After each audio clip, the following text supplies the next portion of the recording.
This computer. Wow. This is gone. All right. We're back in. Okay. Good to see Hey, you. everyone. Well, I'm sorry. Hey, everyone. It's Michael Jamin. Welcome back to Screenwriters Need to Hear This. This is the podcast that it's not just for screenwriters, because I have a special guest today. This is my friend and once collaborator, Eric Fogel, and we were debating, like, how do I introduce him, because he does so much. He's a writer, he's a director, he's an animator, he's now at DreamWorks, and Eric Fogel is now going to tell us how all this works. He's going to explain to me. Eric Fogel, thank you so much for being on the show. Say hi. Hello. Hello. Hello. Hello. You're not an actor, though. That's the one thing. That's the one credit you don't get. I do a little voice acting. Do you now? I've done. Yeah. I actually got my SAG card. Yeah. Really? Yeah.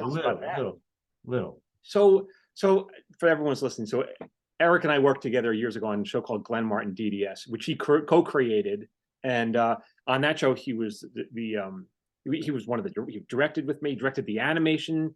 He was in charge of all the designs, all the character designs, and then he had the misfortune of having to fly back and forth from Los Angeles to Toronto like every week to oversee the animation. Fogel, how did that all come about? How did you sell that show? How did it come about, that show? Man. So yeah, I think I was in town. I was living in New York at the time. And so I did a trip out here to LA to do like a round of meetings, and I was up in my manager's office, and the owner of the company, Gotham, she just kind of walked by and she goes, "Oh yeah, he should meet Scoop."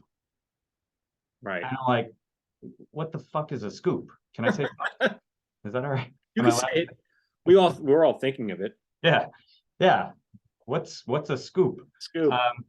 That was my introduction. So yeah, we set up a meeting. I met with Scoop in LA on that same trip. I think it was my last meeting, and they had a script. So Scoop was the nickname of one of the executive producers at Michael Eisner's company. Scoop is a human. Yeah. He was, I guess, running development for Michael Eisner's company, which was Tornante. Yeah. Right. And they had a script. They had like a version of a pilot that was written by Alex Berger. Right. And it was still pretty rough at that time. It needed some love, and there were no designs. There was nothing there. But a couple weeks later, I met with Michael Eisner in New York, and we sat down. We started talking about this project, and he had seen some stuff on my reel, and he saw some stop motion that I did. I created Celebrity Deathmatch, so right. I think he was aware of that. But I did this other show called Starveillance with a studio called Cup of Coffee in Toronto. I didn't realize that was Cuppa. But wait, hold on. Yeah. Was what network was Starveillance on? E. So I want to slow this down. Yeah. I want to interrupt you for a second. So Celebrity Deathmatch was like a huge hit. I was on MTV for a couple of seasons, right? Yeah. And it was a stop motion animation, and you were in charge, and you created it with custom, and you were in charge of the anime. It was like a big deal for, like, I don't know, 10 minutes, but it was. Yeah. We ran for a couple of years, and close to 100 episodes. A lot. Show. All right. But then, okay, so back it up. Then because you have a very unusual career, because you've carved a career for yourself that doesn't even exist, really. There are not many people who do what you've done. Like, how did you start? When you were a kid, what did you want to be? I knew I wanted to be in the film business in some way. I think, when I was always drawing like little comic books when I was a kid, and these comic books were basically storyboards. Right. Eric is a really good, talented artist, so that I should mention that. Illustrator. I don't know what you would call yourself. You're good, though. Go on. I'm okay. You're okay. But by the time I was like, in high school, I sort of learned that there was, like, you could actually go to school to learn how to make films. Yeah. Like there was such a thing. And I became aware of, NYU, and that sort of became my, the thing that was driving me. Even before that, I started taking some film. While I was still in high school, I took a couple film classes at School of Visual Arts, just taking college level classes, there while, you know, still a kid in high school and starting to like figure out how to make films and, you know, put stuff together. And then I It got, wasn't live. It wasn't stop motion. It wasn't animation. It was just film. it was live action. I was also experimenting. You know, I got a Super 8 camera, so I was trying some stop motion. I was doing like hand drawn animation. I was just trying everything. I was just absorbing everything. Yeah. You know, and yeah, and then got accepted to NYU and In the film program. Film program. Okay. 19, yeah, graduated class of 91. 91. And you know, I was pretty prolific there. Like I think they only required you to finish like one film, and I ended up finishing 4 films. 2 were live action and 2 were animated. Right. And one of the animated films was this really violent, like a post-apocalyptic thing. It was called The Mutilator. I haven't heard of it. Okay. That, yeah, there's actually oh, look, you got a cell. Okay. Yeah, there's The Mutilator. And that was from college. Yeah, this was my college film, Mutilator. But so this film got licensed to like an animated like a film festival. Wait, you submitted it to a film festival. What do you mean licensed? They saw it. They saw it in the NYU circuit because it premiered there, and then they reached out to me and they said, we want to license Mutilator to be. It was a Spike and Mike's Festival of Animation. Right. And so they paid you for it. They wrote me a check, and that was the first time, you know, someone was like paying me to make a thing. And then what happened?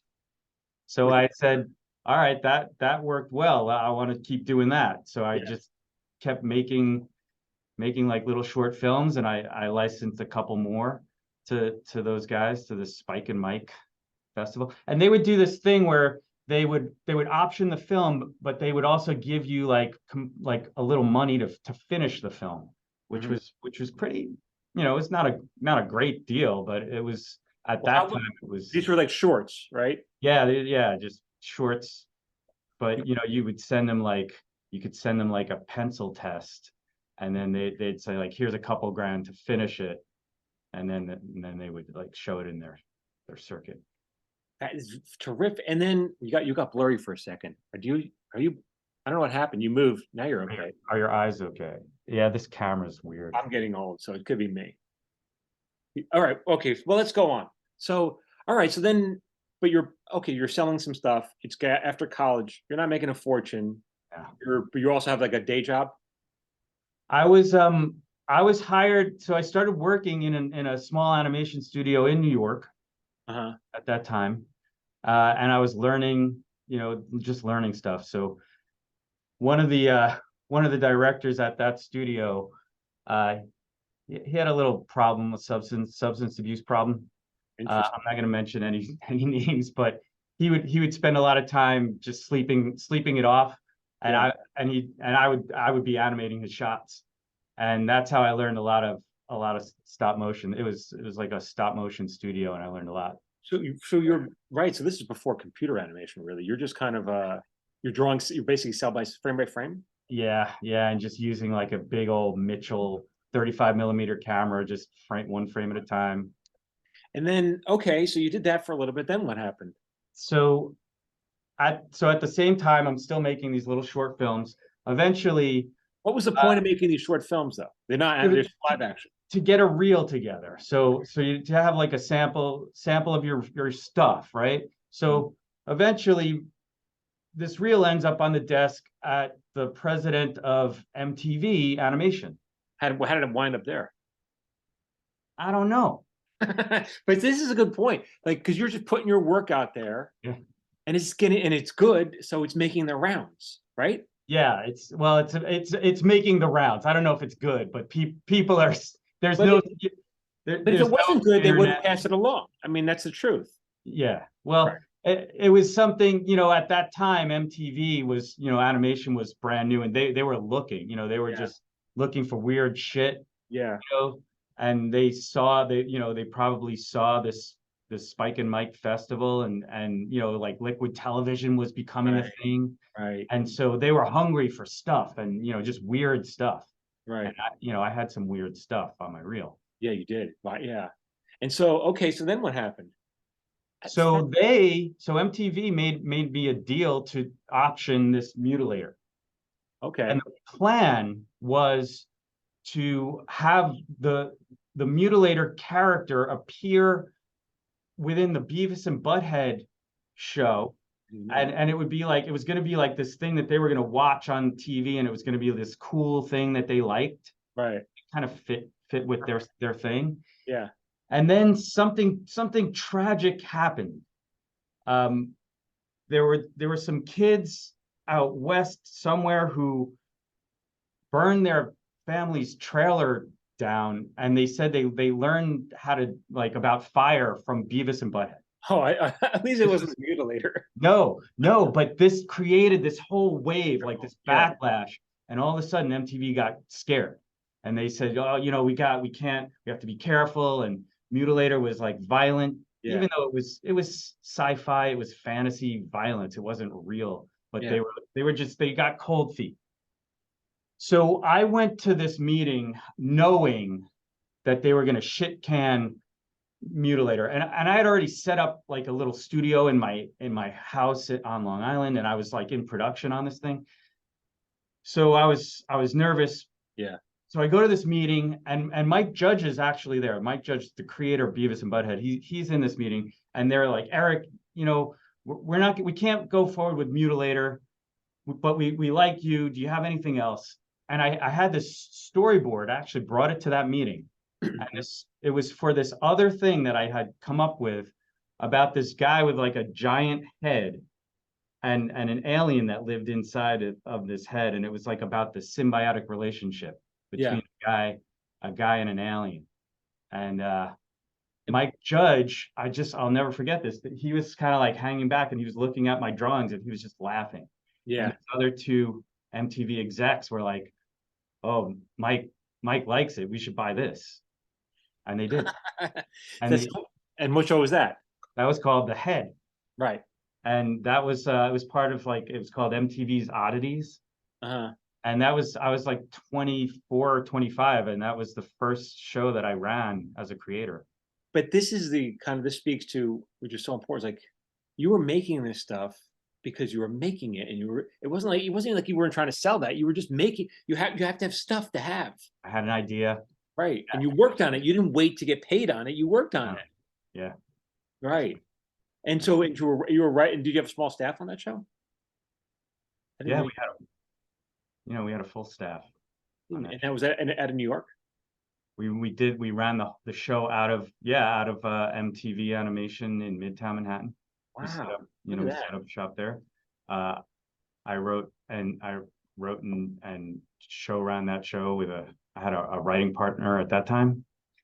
And we wrote all the episodes, and it was wonderful, because it was like, it's not like now, like it was like they were hands off, like creatively. They were like, yeah, great, it's great, just do it, do what you want, That's so interesting. Wow. And then at what point what point did you make the leap to LA, or am I missing something in between?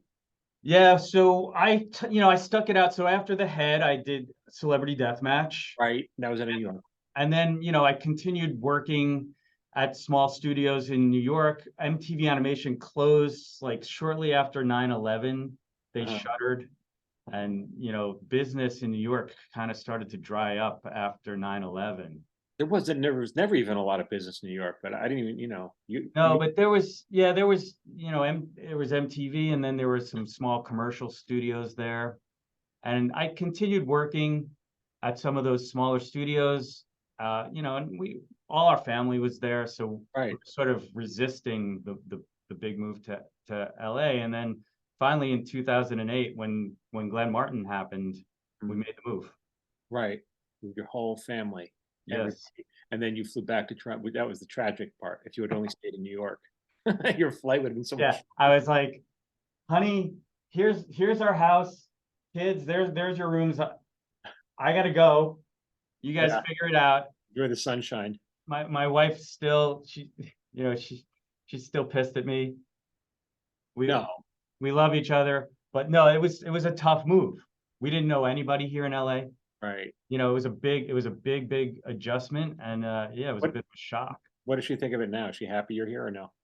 I think, yeah, we've made our peace with it. You know, we still miss our family. Our families right. are still all back east. Yeah.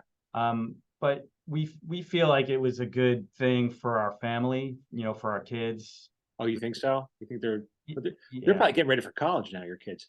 Oh, they're almost done. They're almost done with college. Well, our oldest is out. He's already graduated, and we have twin girls, and they're graduating this year.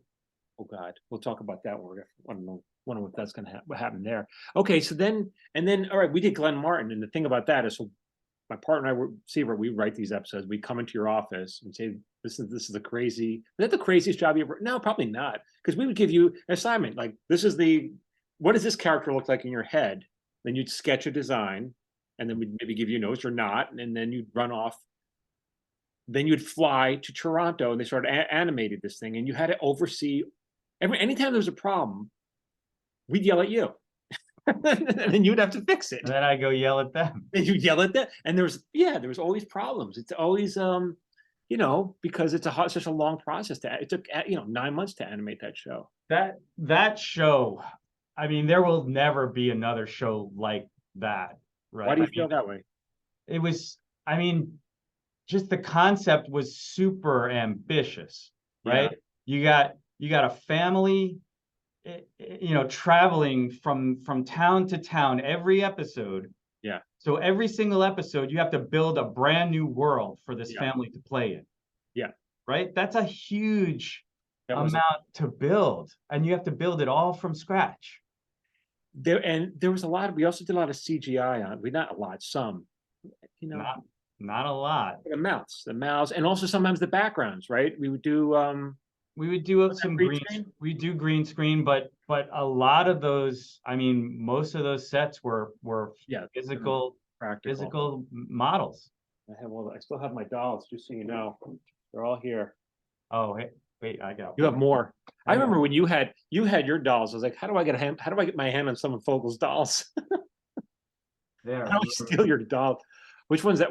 Oh wait, but was that from Glenn? What was that? Honks the clown, the killer clown. What was he? What episode was that? I don't know. Funville. Honks the killer clown. There's so much about that show I don't even remember. Remember who did the voice? Who? Ty Burrell. That was Ty. Dude, can you imagine? We directed some amazing. Remember we directed Bryan Cranston? Yep. When he was coming off he was doing Breaking Bad. Still doing it. Yeah. And he loved it. He's like, this is great. He was amazing. We almost had a spin-off with him. Yes. That's him over here. Yeah, that's Drake Stone. One. That was a bummer. That didn't happen. Yep. Oh well. But the cat, yeah, I mean, we should talk about some of the other day players on that show, because I mean, yeah, it was amazing. The cat, every day. Mel Brooks, right? Billy Idol. I don't remember Billy Idol. He did the Christmas episode, and he sang a song. He sang. Oh, right. Maybe I wasn't there I remember we had Fran Drescher. Remember, were you there that day? Yep. And we couldn't get her. Remember, so Eric and I were direct together.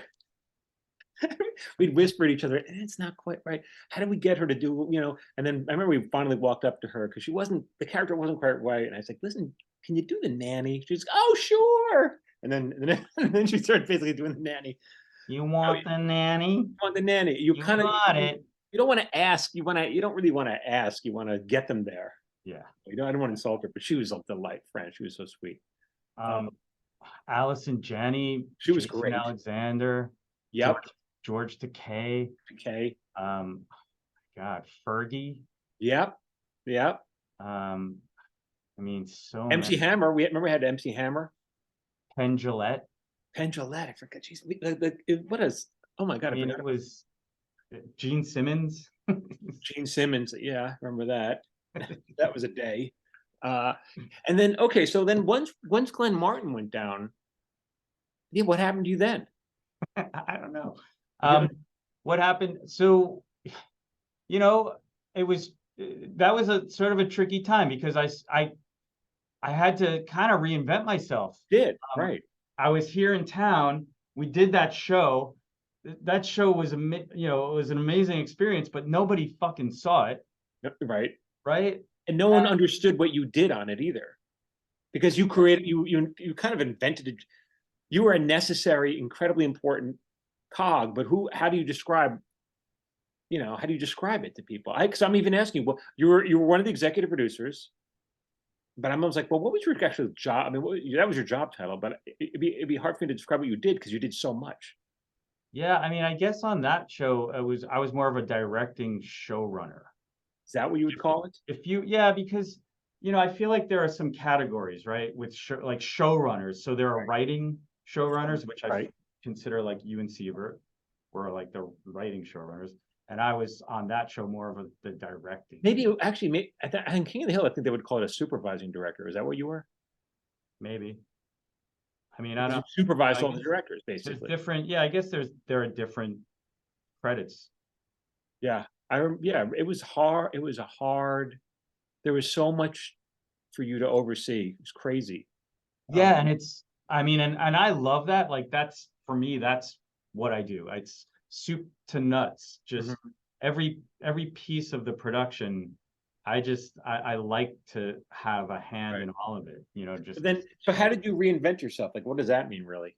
so I was here in town, and after Glenn Martin, there were a couple things, but a couple things fell through. We were going to do. There was another show Mhm. that I was developing with Tornante, and it was this was weird, but we developed this show alongside BoJack.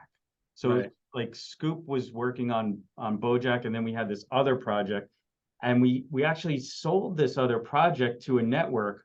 We had like an accepted offer, and it looked like it was going forward until the head of the studio just decided he didn't want to do animation. Yeah, that So happened. that got killed. Mhm. And so I had to find some work. I ended up directing a show at Nickelodeon, and it was a CG show. Mhm. So I wanted to, it was more of a kids show, Right. and it was I wanted to have the experience of directing CG. Okay. So I did that for a few years, and it's that, and then you sort of there are stepping stones. I So imagine it's a big learning curve, though. there is a learning curve for sure, and it was important to me to have Because you didn't study that in college. What did you know about it? There yeah, wasn't. they didn't have computer animation then. Right. So you just have to, the best way to learn is to just be immersed in it, Right. just on the job training. So I got that experience, and that experience led me to DreamWorks. Right. And how you've been at DreamWorks for 6 years, and what do you do? What are you doing at DreamWorks, basically? Are you like? Do you have a studio deal with DreamWorks? Is that what it is? Um, Overall deal or something? I'm under contract, so right now it's kind of show to show. All right. And So you have a contract, and they put you on whatever show they have going. yeah, but they also were nice enough to keep me around. So they sort of put me on an overall deal because there was like a gap between shows. So that Yeah. was very, very nice of them. Yeah. Keep me. They don't Uh, want to lose you. I guess they like me enough to keep me. It's so interesting because I just had one of my previous guys. I don't know if you know him. You probably don't, but John Abel and Glenn Bird, they do all the they're the writers, the Kung Fu Panda writers. They do a lot of DreamWorks stuff. Yeah, You do. Do you work with them? I haven't, but I'm familiar with them. So what exactly are you doing at DreamWorks then? As from jumping from show to show. Yeah, so they hired me initially. This is now almost 6 years to the day. I started doing a show called Archibald's Next Big Thing, which was created by Mr. Tony Hale. Oh, he created it. I know he's in it. I didn't know he created it. Created and voiced, and was an exec producer. And so what network is that? Nickelodeon? That was so we started on Netflix. Okay. So we produced here at DreamWorks. We premiered on Netflix season 1, and then season 2 we were on Peacock. And is there a season 3 in the works or what? No. No. So the thing to know about animation these days is they don't order a lot of episodes. It's, they've, Which, especially on these streaming platforms. well, that's the way it is for a live action. So what Yeah. are you doing per season, like 13 or something? We did two, so for Archibald, we did 2 seasons, and it was like 50, it ended up being like 50 half hours, or 50, Actually, a lot. 100 episodes. They're 11-minute episodes. So we did Okay. 100 11-minute episodes. That's actually. And are you? What are you running the show? Are you running it? Are you? So that on that show, I was exec producing. I was a writer, and I was basically doing a little of everything. Same thing, directing, writing, overseeing every aspect But of it's that. not like every writer. There's a writing staff on that show, right? We had a staff, and we had a couple head writers who, and those guys were great. I love those guys. They had never run a show before. Uh-huh. So I felt like I could be helpful there, just in the writer's room, and just it just sort of organically evolved to Right. where, I didn't expect to be so involved in the writing process on that show. It just turned out like it just was a natural. That's the whole thing. You have a very unusual career path and career because you do so many things. Yeah. I mean, there's no rules for this. I'm just making this up. Yeah, there's no rule. So I mean, it's quite impressive because like if I don't know. How would you advise? You must have kids coming to you. Hey, how do I get to do what you do? Like, what do you tell them? Um, I mean, you gotta have, there are a couple of key ingredients, right? You gotta have the passion, Right. for it, for the craft. You have to have the ability. Mm-hmm. You have to have the skills. But you didn't have the ability when you started, right?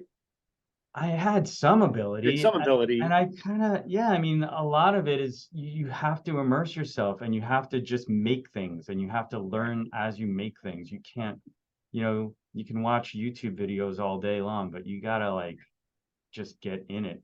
And now it's we have the technology has changed so much. It's made it so much easier Mhm. to make things now. With those like those animation program. I mean, do you do anything like that on the side for yourself? Like what or I mean, at home for any I don't reason? have time for that. No. These days, yeah, I mean, I'm, this job keeps me But really, let's say you had a side project that you just wanted to get off the ground. yeah. You just Yeah. pitched the idea. I could, yeah, I mean, I have put things together, and I've been able to make little animations, for projects, original projects that I've pitched, and Right. I'll put together a whole presentation. I'll do all the visuals, I'll edit it, and put together, like little proof of concepts. Right. That stuff is, I love doing that. And that's on your own, but that's on your own time. That is on my own time. Your own with some program you have. Yep. What kind of program is this? What is it? I mean, you can animate with Photoshop now. Oh, So okay. that's a thing. I use Sony Movie Maker, which is this archaic system. I'm really comfortable with it, and I can use that to build projects, and I can even animate on that thing. Are you doing any stop motion anymore? I haven't done stop motion in a long time. Because why? No market for it? It's just the right project hasn't really surfaced, and I've pitched project. Stop motion is a hard one to sell. People are afraid of it. Is it the look? That's the criticism I get. They go here's the thing. I post a lot on social media, and the people say, "Oh, I used to watch Glenn Martin," and the phrase that comes back is that show is a fever dream. I was like, "What's a fever dream?" But everyone describes it as a fever dream. And what does that mean? Like creepy? I think it means like they were like it felt like they were in an opium den. This Yeah, was what it felt like for me. What's that? That's what it felt like for me. Like to you, I mean, but it's like I don't know. There's something about like I always liked that format because I always liked this old Bank and Rest Matt. Rankin and Bass. Rankin and Bass. Yeah, I always thought there was. Yeah, I mean, some people look, don't. I've always loved the look of stop motion, and there's something super charming and just like endearing about the handcrafted aspect of it. Right. So cool. but And some people don't feel that way, I guess. it's always been the kind of like the redheaded stepchild of animation, though, Yeah. always on the fringes. And now, it's hard enough to sell a show, any show, right? Uh-huh. But it's in the animation industry, it feels like they're only looking for CG animation these days, and it's just. Is that right? I mean, explain the different types of animation, because obviously there's like, yeah, CG like Shrek or something, Mhm. and then go on. There must be different levels in terms of, you know, expense. How does that work? I mean, there's like traditional hand-drawn Right. animation, but even that is all done mostly in computer these days. So there's no more like hand-painted cells. Right. But the actual movement, a lot of that stuff can still be done by hand. Uh-huh. Um, and then you got stop motion, you got CG, and there are worlds in between where stylistically they're doing a lot of things, design wise, they're kind of blending all the techniques. But it must be in terms of like when they tell you what the budget of the show is, that greatly determines how good it's going to look and the animation, right? It can, so right now I'm working on Megamind, the sequel to the 2010 film Megamind. Right. And that's gonna air later this year. And I can't say a lot about it because they haven't announced a lot about it. Right. But the quality of the animation, the technology has improved so much that even on a smaller tier budget, you can still, the quality of the animation's really it's really improved. Right. So when you sell a show or when they bring you on a show, are you asking these questions, or it's like, someone else will, in terms of like how much money do we get to spend on the Well, animation? they tell me, and then I have to figure out how to make the show. Right. They tell you, right. And so where will you cut corners or something? Yeah, so that's where it gets challenging, and you have to become very, creative in problem solving to be able to deliver Right. the show you want and the show that they want within these, what can sometimes be a very small sandbox, Yeah. you know. And then what are what are your ambitions or future ambitions, or what excites you coming up, or what? I'd love to expand the sandbox and be able to make a leap into directing a feature. Would be really exciting for me. Yeah. At DreamWorks or any place really? Yeah, I mean, I love it here, so I would for sure love to direct a feature here. Right. But that would be a dream to be able to do that someday, and to be able to spend 3 years focusing on like 90 minutes of content as opposed to hundreds of minutes of content, to be able to like micro focus on It's that. so interesting because for me it's kind of the other way around. Like have to, I don't know, because you get to every week you get, all right, here's something new. I have to live with something. But you're saying because you really want to make the quality, you really want to spend time to make sure every frame is right. I would love, yeah, that would be a dream, because in TV animation, it's like there's always this schedule. You're a slave to the schedule, Right. and you know it. And Are so you it's like, are when you it in the comes, Glendale campus of DreamWorks? Is that where you are? yeah, Are you there right now? yeah. Oh, this is really your This is my office. this is your real office over at DreamWorks, people. Okay, so you're okay. I don't even know if with COVID, if you're working from home or not. Yeah, I'm here a couple days a week these Uh-huh. days. And because it's your show, so are you working with writers? How involved are you right now with is there a writer's room or what?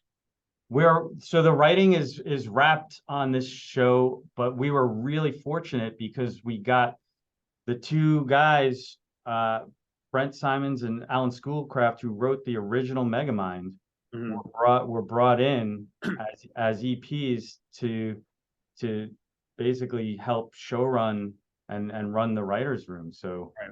having those guys was a gift, because they invented Megamind. So And this is all on the DreamWorks campus, the yeah, writers. Yeah, we did the writing here. A lot of the art on this show is done not in Toronto. It's a lot of it's done in Vancouver. Oh, are you making the trip up there? Do you have I've been up there. I've been up there a couple of times, but wait, luckily, yeah. now that we've got, Zoom, it's, I can do a lot of this right here. A lot of the work I can do right here. See, that's just so. Wait, so are they subcontracting out a lot of the animation at DreamWorks? I was under the impression they did it all themselves. They have always had partner studios, even like on the early features, they were partnering with studios. So there's always been this sort of hybrid model. On this particular show, almost all of the art side of it is outsourced on this show. Interesting. And then so they're actually okay. So the animation houses are there. I mean, basically, if you're an animator, it's interesting. There's different levels of animators. This is all, and I've worked in animation for many years. I still don't understand how it works, but like I remember, like when we worked, I worked at it wasn't Bento Box. It was whoever was doing King of the Hill before Bento. But I know who you're talking about. Yeah, I'm forgetting. I'm blanking now. But the animators would have to come take tests. You'd apply for a job of animator. Yeah. They'd give you a test, draw this frame or whatever. Is that how it still works there? Maybe it's different computer. Yeah, I mean, there's always, it's like anything else, right? You have to audition, right, for things. And yeah, there's a big kind of leap in terms of skill levels of artists, right? Because so much of art is like subjective. Yeah, it's so interesting. That's this career of yours. And what about, I don't know, live action? Any interest getting back into doing more or no? I would love to do some live action at some point. I've got like a horror movie that I would love to try to do one day, and I'm such a huge like horror sci-fi nut. Right. Like, so interesting. Are you pitching other shows as well, or how does it work at DreamWorks? So we have an idea, we have a show, you're hired, Fogel. I mean, is that what it is basically? They have, yeah, I mean, they have an in-house development process, and when you're here, there's like there's a first look deal. So you if you have an idea, you're sort of obligated to bring it here first. Right. And so the industry is a little different right now because there aren't a lot of shows being sold or bought right now because. It's no kidding. Is that the way it is I didn't know if that's the way it is for animation as well. It is. So, I'm very, very happy to be working on Megamind right now. Yeah, right. This will keep me employed, for the next year or so. But it's like, it's like anything else. We work job to job, and there's never any guarantee that you're going to get hired again. You just, it's all kind of on good faith. Are you working with the actors too, directing actors as well? I'm directing all the voice actors on the show. You're the only director. Yeah. And then you're also supervising the animation, the all of it. Yeah. All of that. Yeah. Good for you, man. Carved out quite a little career for yourself.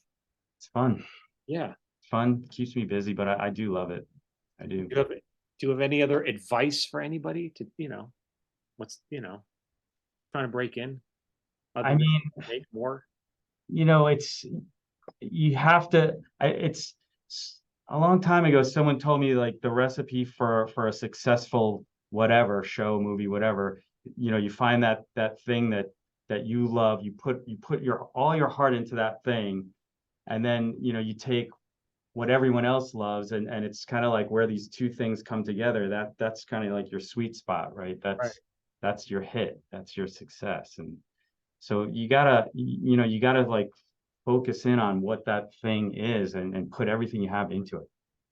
I'm surprised they're not talking about bringing Celebrity Deathmatch back. That's got to be next.